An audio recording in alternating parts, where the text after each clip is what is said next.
रतनपुर गांव में संपत और कप्ता नाम के दो व्यक्ति रहते थे। रतनपुर गांव के करीब के जंगल में एक डायन का आतंक था। रतनपुर गांव के बहुत से लोग उस जंगल में गायब भी हो चुके थे। संपत और कप्ता उसी जंगल से गुजर रहे थे। अरे कप्ता भाई, हमें शॉर्टकट रास्ते से नहीं आना चाहिए था। यहाँ से जल्दी चलो। सुना है यहाँ पर लोग रहस्यमय तरीके से गायब होते हैं। ये जंगल बड़ा ही डरावना है। अरे मेरा चेला होकर तू बुज़दिलों जैसी बातें कर रहा है। अरे कप्ता भाई, पिछले ही महीने सुखिया चाचा का बेटा इसी जंगल से लापता हो गया था, जिसका सुराग आज तक नहीं मिला। तुम तो वैसे भी 9 महीने शहर में बिताते हो और 3 महीने गाँव में बिताते हो। तुम्हें क्या पता गाँव में क्या चल रहा है? अबे तुम गाँव के गवार क्या जानो शहर की आमदनी के बारे में है? तुम तो बस सारा दिन मुंह उठाए गाँव में फिरते रहते हो। कितनी बार बोला है तुझे चेला कि मेरे साथ शहर आ जा, लेकिन तू ये गवारों वाली जिंदगी छोड़ना ही नहीं चाहता। तभी संपत की नजर एक पॉलीथीन पर पड़ी जिसे गुरु पकड़े हुए था। ये हाथ में क्या पकड़े हो कप्ता भैया? जरा हमें भी दिखाओ क्या है इस पॉलीथीन में। अरे कुछ नहीं संपत, मेरी पत्नी ने शहर से कुछ डायपर के पैकेट मंगवाए थे, बस वही है। डायपर के पैकेट? लेकिन जहाँ तक मैं जानता हूँ तुम्हारे घर में तो कोई बच्चा है ही नहीं। अबे पगला हो गया क्या? मुन्ना को भूल गया क्या? मुन्ना? अरे वो तो 10 साल का हो चुका है कप्ता भैया। सांड की तरह फैल फैल कर मोटा ताजा हो रखा है। क्या वो अभी भी डायपर पहनता है? तुम गाँव के गवार क्या जानो? तुम गाँव के गवार इस बात को नहीं समझोगे। हम शहर के रहने वालों के तौर तरीके कैसे कैसे होते हैं। बड़े शहर वाले बनते फिरते हो। अरे सीधे सीधे ये क्यों नहीं कहते कि तुम्हारा वो सांड जैसा मुन्ना अब भी बिस्तर पर सुसु कर लेता है? अरे मैंने उसे बड़े लाड प्यार से पाला है। क्या खाक लाड प्यार? अरे कान पर 2 मारो उसके, बिस्तर पर सुसु करना बंद कर देगा। उसको पीटने के बजाय उसके लिए डायपर के पैकेट और ला कर दे रहे हो और कहते हो कि हम शहर वालों के जीने के तौर तरीके बड़े अलग होते हैं। इससे तो अच्छा मेरा गाँव में भला। संपत ने यह बात बोली ही थी कि तभी अचानक देखते ही देखते चारों ओर धुआं छा गया और अजीब अजीब सी आवाजों का शोर होने लगा। ये धुआं कैसे संपत? मुझे कुछ भी दिखाई नहीं दे रहा। तभी संपत के कानों में कप्ता की चीख टकराई। चीख सुनकर संपत बुरी तरह से डर गया और बेहद फुर्ती से वहां से भागने लगा। कुछ ही देर में संपत भागता हुआ गांव पहुंच गया और चिल्लाते हुए सबसे बोला, अरे गांव वालों, कहां मर गए तुम सबके सब? निकम्मो, तुम सबके सब जल्दी से मेरे साथ चलो, कप्ता भाई लापता हो गए हैं।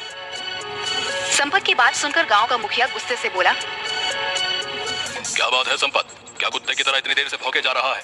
लगता है तू आज भी शराब पीकर आया है। कितनी बार कहा है तुझसे कि ज्यादा मत पिया कर, लिवर खराब हो जाएगा। अबे मर जाएगा किसी दिन। जल्दी चलो मुखिया जी, गजब हो गया। मैं कप्ता भाई को बस स्टैंड लेने गया था और लौटते हुए हम उसी जंगल से गुजर रहे थे जिस जंगल में वो डायन रहती है।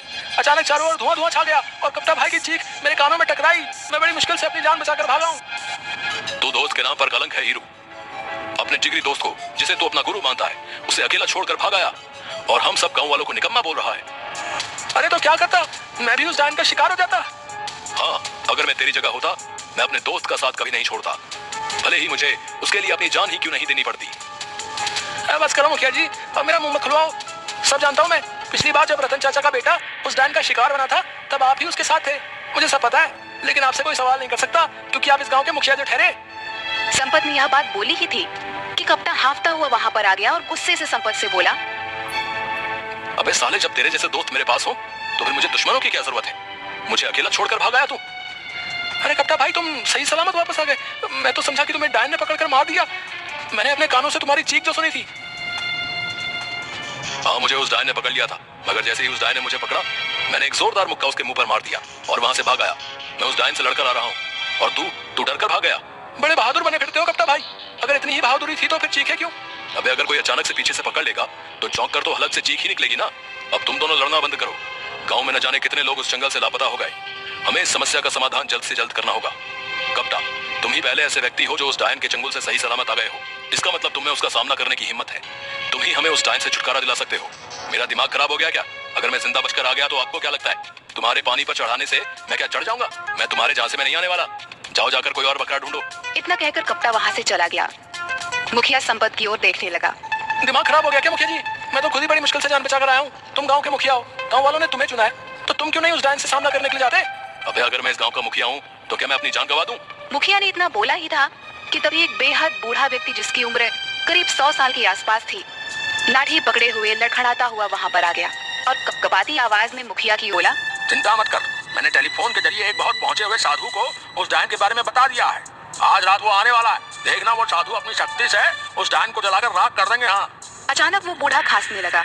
उसके हाथ से लाठी छूट गई और वह गिर गया। उसे गिरता देख मुखिया गुस्से में संपत की ओर देखकर बोला, अबे देखता क्या उठा इसको?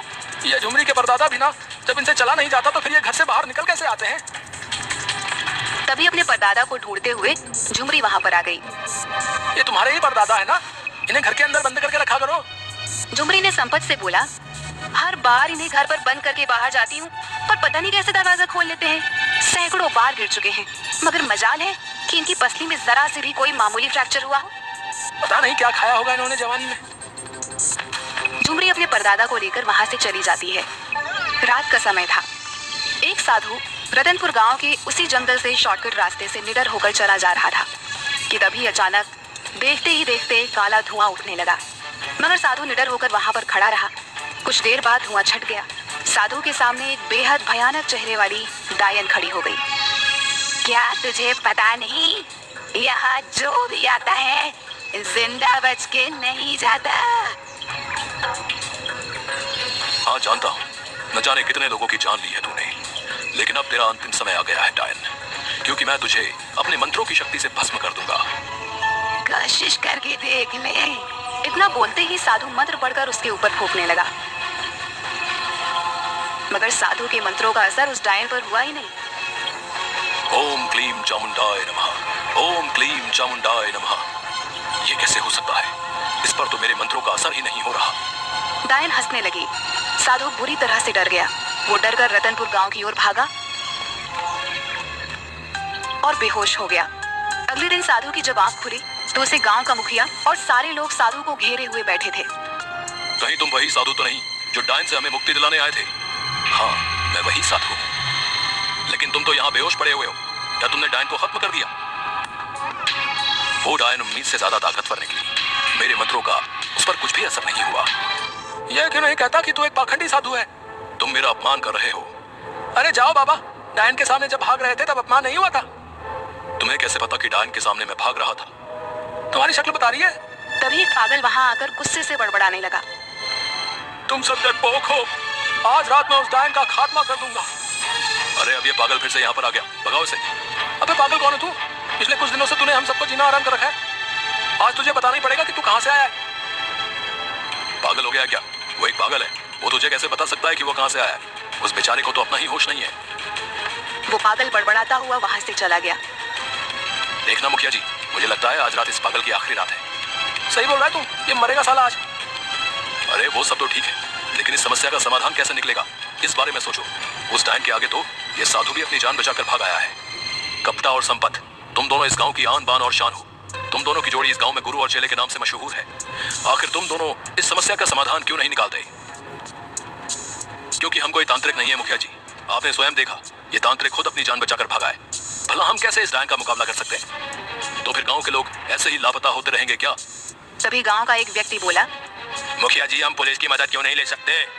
अबे पागल हो गया क्या है? पुलिस वाले कब से डायन और चुड़ैल को पकड़ने लगे? अगर वहां पर मुखिया जी शिकायत लेकर गए तो उल्टे डंडे मारकर भगा देंगे। बकवास बंद कर कपटा। पिछली बार एक पुलिस वाला जो इन सब बातों पर यकीन नहीं करता था, उस जंगल में गया था, जो आज तक वापस नहीं लौटा। तो फिर अब आप सब कुछ भगवान के भरोसे छोड़ दीजिए मुखिया जी। वही हम सबको इस मुसीबत से बचा सकते हैं। कुछ दिनों बाद उस डायन का आतंक इतना ज्यादा बढ़ गया कि रतनपुर गांव के लोग रतनपुर छोड़कर दूसरे गांव की ओर जाने लगे। एक रात की बात है। वह पागल बड़बड़ाता हुआ उसी जंगल में जा रहा था कि तभी अचानक एक काला धुआं उठा। उसमें से वही भयानक डायन निकलकर प्रकट हो गई और पागल की ओर देखकर बोली, जंगल में मुझे सिर्फ इंसानों का मांस अच्छा लगता है, पागल का नहीं। अरे तुझे कैसे पता मैं पागल हूँ? बेवकूफ डायन, लोग मुझे इसलिए पागल कहते हैं क्योंकि मैं दिन भर शराब पिए रहता हूँ और सच बोलता हूँ। अगर तू पागल नहीं है तो मरने के लिए तैयार हो जा। डायन की बात सुनकर वो पागल हंसने लगा। तू मेरी हंसी बना रहा है? सच तो यह है कि तू डायन है ही नहीं। अगर डायन होती तो मुझे मार देती। पागल ने इतना कहा ही था कि डायन ने पागल को दबोच लिया। अचानक उस पागल की आंखों के सामने अंधेरा छाता हुआ महसूस हुआ। कुछ देर बाद जब उसकी आंख खुली तो उसने अपने आप को जंगल की एक बंद काल कोठरी में पाया, जहां रतनपुर गांव के वो सारे लोग मौजूद थे जो लापता हो गए थे। उन सबके हाथ पैर बंधे हुए थे। उन्हीं में से एक व्यक्ति ने पागल से बोला, अबे बेवकूफ, क्या जरूरत थी तुझे यहाँ पर आने की? आज रात वैसे भी हम सबको विदेश भेज दिया जाएगा। ये सारे के सारे लोग मानव तस्कर हैं। हमारे ही गांव का कोई व्यक्ति उनसे मिला हुआ है जिसने डायन का खौफ फैला रखा है। झूठ बोलते हो तुम। मैंने खुद देखा वो काला धुआं। उस धुएं में से वो जो डायन निकली। अरे वो सब केमिकल का कमाल था। आज की टेक्निक के दौर में कोई भी मेकअप करके चुड़ैल डायन बन सकता है। फिल्में नहीं देखी क्या? अरे यार तू तो पागल है, मैं तुझे क्या बताऊं। तभी एक और व्यक्ति वहाँ हंसते हुए आ गया। तुम तो रतनपुर गांव के व्यक्ति हो, तुम्हारा नाम कप्ता है। तभी एक और व्यक्ति वहाँ हंसते हुए आ गया, जो कोई और नहीं बल्कि कप्ता का दोस्त संपत था। गुरु ये पागल तो बड़ा जल्दी सही हो गया। मैं तो खामखा डर रहा था गुरु कि हम इस पागल को पकड़ के ले जाकर क्या करेंगे। ये पागल भला हमारे किस काम आने वाला था, लेकिन ये तो सही हो गया। हमारा आइडिया कमाल का था। देखना संपत, आज की रात हम इन सबको शहर शिफ्ट कर देंगे और वहां से इन सबको पकड़कर विदेश में ले जाया जाएगा। उसके बाद हम देखते ही देखते मालामाल हो जाएंगे। तुझे अंदाजा भी नहीं है संपत, हम इतने पैसे वाले हो जाएंगे कि रतनपुर गांव जैसे न जाने कितने गांव खरीद लेंगे। कप्ता ने यह कहा ही था कि तभी उस पागल ने अपनी फटी हुई जेब से पिस्तौल निकालकर एक हवाई फायर कर दिया।